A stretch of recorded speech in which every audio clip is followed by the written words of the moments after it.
Sikap bela negara yang bisa diterapkan dalam masa sekarang antara lain 1. Sikap patriotik dalam membela negara kesatuan Republik Indonesia. Karena adanya perubahan spektrum ancaman menjadi ancaman nyata antara lain tindak terorisme, berkembangnya paham komunisme, liberalisme, narkoba, pencemaran, dan hoaks serta adanya potensi ancaman militer dan konflik sosial. 2. Wawasan Nusantara. Wawasan Nusantara merupakan faktor integrasi dalam menyelenggarakan berbagai fungsi negara di berbagai bidang. Kondisi geografis Indonesia memberikan konsekuensi beragamnya kehidupan sosio-kultural dan berpotensi menghasilkan pengetahuan baru.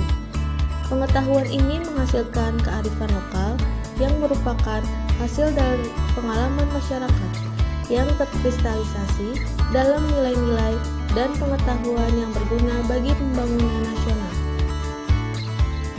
3. Aspirasi publik dan penerapan nilai-nilai Pancasila.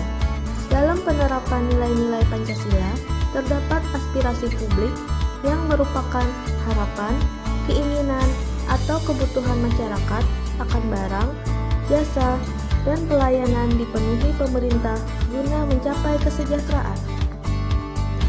4. Penerapan kepemimpinan dan bela negara. Implementasi nilai dasar bela negara diharapkan tercipta dengan selalu tanggap terhadap perubahan lingkungan, mendiagnosa berbagai permasalahan, serta dapat mengelola perubahan. 5. Kewaspadaan nasional. Kewaspadaan nasional adalah kualitas kesiapan dan kesiagaan yang dimiliki oleh bangsa Indonesia untuk mampu mendeteksi, mengantisipasi, dan melakukan aksi pencegahan terhadap berbagai bentuk dan sifat potensi ancaman terhadap negara kesatuan Republik Indonesia. Bentuk kewaspadaan nasional diantaranya waspada diri, waspada keluarga, waspada lingkungan, dan waspada nasional. 6. Mengembangkan sikap disiplin. Dengan meningkatkan produktivitas kerja, kesadaran untuk menaati peraturan yang telah dibuat. Dan terakhir, sikap bela negara di era new normal yaitu melawan pandemik dengan menaati protokol kesehatan. Sesuai dengan keputusan Menteri Kesehatan tentang protokol kesehatan bagi masyarakat di tempat dan fasilitas umum dalam rangka pencegahan dan pengendalian COVID-19. Gerakan 5M membantu pencegahan penularan virus corona. 1. Mencuci tangan. 2. Memakai masker. 3. Menjaga jarak. 4. Menjauhi kerumunan. 5. Mengurangi mobilitas. Dan tetap menjaga kesehatan dengan perbanyak minum air putih, makan makanan yang sehat, makan vitamin C, dan berolahraga. Hal-hal yang harus dilakukan pada masa pandemi COVID-19. Rutin minum vitamin dan olahraga. Kita harus selalu menjaga kesehatan tubuh kita sehingga tidak terjangkit virus COVID-19. Kita harus bisa menerapkan kebiasaan baik yaitu meminum vitamin dan berolahraga. Minum air putih yang cukup. Supaya tubuh kita tetap bugar dan sehat, kita harus rajin minum air putih. Manfaat minum air putih akan membilas racun di organ vital, membawa nutrisi ke sel tubuh dan menghasilkan kelembapan bagi jaringan telinga, hidung, dan tenggorokan.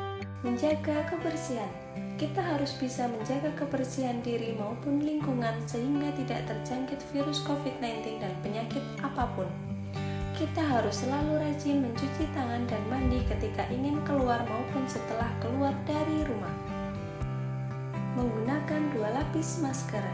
Dengan semakin banyaknya varian virus COVID-19, semakin mudah juga untuk kita terjangkit virus ini karena penyebarannya sangatlah cepat. Menggunakan 1 masker saja tidak cukup. Sekarang, kita harus menggunakan 2 lapis masker. Vaksin. pemerintah Indonesia sudah menyediakan vaksin gratis untuk masyarakat Indonesia seperti vaksin Sinovac, AstraZeneca, dan lain-lain. Kita harus divaksin sehingga tubuh kita memiliki kekebalan tubuh yang bagus, dan juga jika kita terjangkit virus COVID-19, kita memiliki risiko lebih rendah untuk terkena gejala yang serius dibanding dengan orang yang belum pernah divaksin.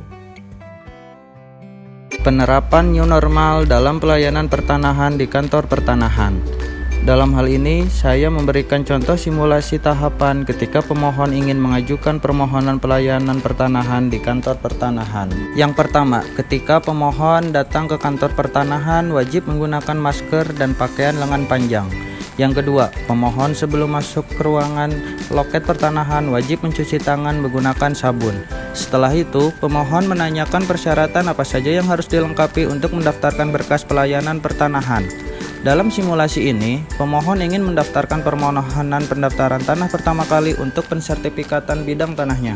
Setelah pemohon menggunakan kursi yang disediakan oleh kantor pertanahan, office boy langsung menyemprotkan disinfektan agar kursi yang telah digunakan menjadi steril kembali. Setelah semua persyaratan dilengkapi oleh pemohon mendatangi ke loket pendaftaran untuk dicek apakah berkas yang dibawa sudah lengkap atau belum. Apabila belum lengkap, pemohon harus melengkapi kekurangan kelengkapan berkas tersebut dan kembali lagi ke loket pertanahan setelah lengkap. Apabila sudah lengkap, petugas loket menerbitkan surat perintah store atau SPS untuk membayarkan penerimaan negara bukan pajak atau PNBP. Pemohon harus membayarkan biaya tersebut sesuai nominal yang tercantum di SPS kepada bank yang telah ditunjuk oleh kantor pertanahan. Setelah pemohon membayarkan PNBP-nya, maka akan terbit kwitansi. Kwitansinya dilampirkan di dalam berkas. Setelah itu, berkas dikirim dari petugas loket ke seksi survei dan pemetaan. Di seksi survei dan pemetaan, kasih survei dan pemetaan mengeluarkan surat tugas pengukuran untuk petugas ukur yang ditunjuk. Petugas ukur yang ditunjuk melaksanakan pengukuran ke lapangan.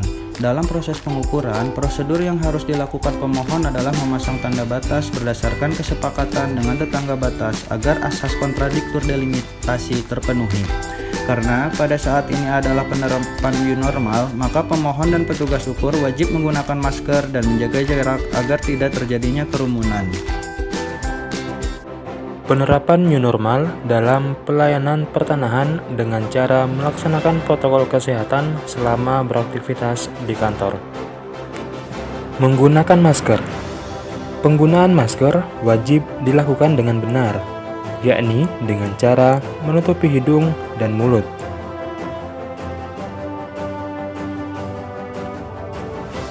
Mencuci tangan.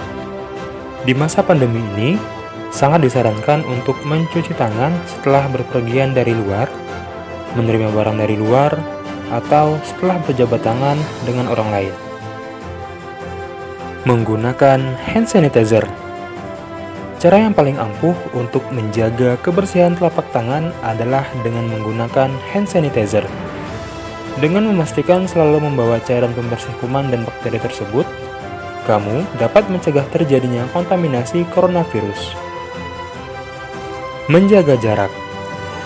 Menjaga jarak minimal 1 meter dengan orang lain untuk menghindari terkena droplets dari orang yang berbicara, batuk atau bersin, serta menghindari kerumunan, keramaian, dan berdesakan. Menggunakan sarung tangan. Menggunakan sarung tangan bisa meminimalisir risiko kontaminasi virus. Penyemprotan disinfektan. Penyemprotan disinfektan sebagai upaya pencegahan dan penyebaran virus corona.